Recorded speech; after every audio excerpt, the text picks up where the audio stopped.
नमस्कार, आप देख रहे फर्स्ट बिहार झारखंड। मैं हूं खुशबू उपाध्याय। शिक्षा विभाग के अपर मुख्य सचिव डॉक्टर एस सिद्धार्थ शनिवार को बरौनी के उत्क्रमित मध्य विद्यालय असुरारी और उच्च माध्यमिक विद्यालय असुरारी का औचक निरीक्षण करने पहुंच गए। अपने सामने एस सिद्धार्थ को अचानक देख वहां के शिक्षक और कर्मचारी कुछ देर के लिए असहज हो गए।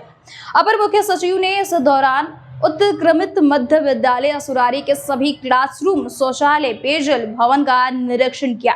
स्कूल की व्यवस्था को देखकर इस सिद्धार्थ ने हेडमास्टर की जमकर फटकार लगाई। कहा कि स्कूल में टेंट और जनरेटर लगाने के लिए पैसे हैं, लेकिन स्कूल में बल्ब लगाने के लिए पैसे नहीं है। टेंट और जनरेटर नहीं भी रहेगा तो कोई प्रॉब्लम नहीं होगी, लेकिन स्कूल में बल्ब नहीं रहेगा तो बड़ी समस्या होगी। स्कूल में वो व्यवस्था में कमी को लेकर उन्होंने सभी शिक्षकों को जिम्मेदार बताया। जब इस सिद्धार्थ ने स्कूल का औचक निरीक्षण किया तब इस कई क्लास में रूम में बिना बल्ब मिले, जहां अंधेरे में बच्चों को पढ़ाया जाता था। कुछ कमरों में पंखों की संख्या भी कम थी। जो पंखे लगे थे उसमें से ज्यादातर खराब हालत में थे। गर्मी और उमस के बीच बच्चे पढ़ाई के लिए क्लासरूम में बैठे थे, जिसे देखकर एसीएस को गुस्सा आ गया। फिर वो दूसरे कमरे में गए तो देखा कि कई वर्षों से रूम में किताबों के बंडल और कबाड़ जाम है, जिसे देखकर वो हेडमास्टर पर भड़क गए। उन्होंने स्कूल के हेडमास्टर अनिल कुमार राय को कहा कि टेंट और जनरेटर लगवाने के लिए आपके पास समय और बजट है, लेकिन क्लासरूम में बल्ब लगाने के लिए आपके पास पैसे नहीं है। उन्होंने हेडमास्टर को हर क्लासरूम में बल्ब और पंखा लगाने का निर्देश भी दिया है। वहीं हेडमास्टर चुपचाप खड़े होकर एसीएस की बात सुन रहे थे। वहीं इसी दौरान एस सिद्धार्थ ने स्कूल की सफाई, शौचालय की हालत और पेयजल व्यवस्था और कक्षा का अनुशासन जैसे पहलुओं की जांच की। कई स्थानों पर साफ सफाई बेहद खराब मिली। एसीएस ने शिक्षकों को भी जिम्मेदार ठहराते हुए कहा कि विद्यालय व्यवस्था सामूहिक जिम्मेदारी है। केवल प्रधानाध्यापक नहीं बल्कि हर शिक्षक उत्तरदायी है। स्कूल के निरीक्षण के दौरान एसीएस सिद्धार्थ ने मौजूद छात्रों और अभिभावकों से सीधा संवाद किया।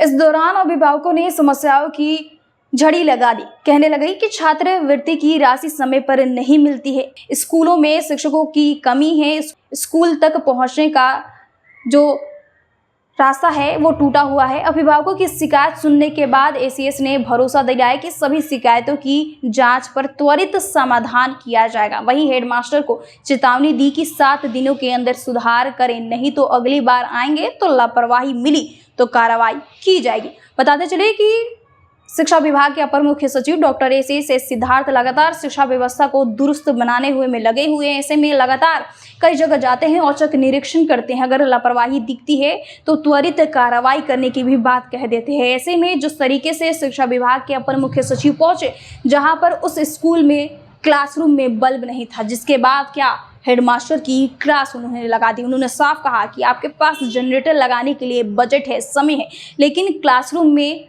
बल्ब लगाने के लिए आपके पास पैसे नहीं है। अगर 7 दिन के अंदर अगर आपने इसका पूरा व्यवस्था ठीक नहीं कराया तो अगली बार आप पर कार्रवाई की जाएगी। बहरहाल इस खबर में इतना ही। हमारे साथ बने रहिए और देखते रहिए first Bihar Jharkhand. Panorama group, जो सोचता है वो करता है। आपके अपने सपनों का आशियाना। ये लो, मुंह मीठा करो। आज मैंने अपना जॉब छोड़ दिया। अब हम पूर्णिया वापस जाएंगे। जॉब छोड़ दिया है?